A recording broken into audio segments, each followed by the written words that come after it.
That's it, just hold in the middle there.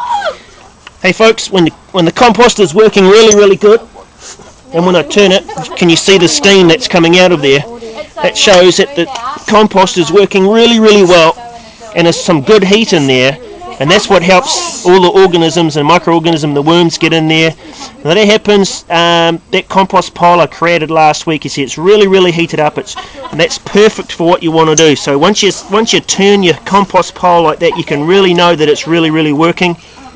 That is quite warm. It's early autumn here, and I use this plastic cover to put over there. That helps keep the rain out, but it also helps trap the heat in. So that's quite good.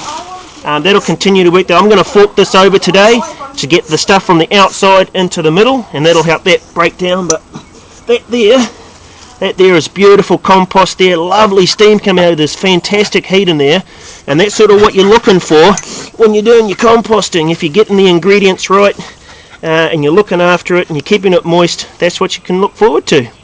Awesome. Catch us up again at gardeningworldconnection.com for some more tips and tricks on how to use your compost.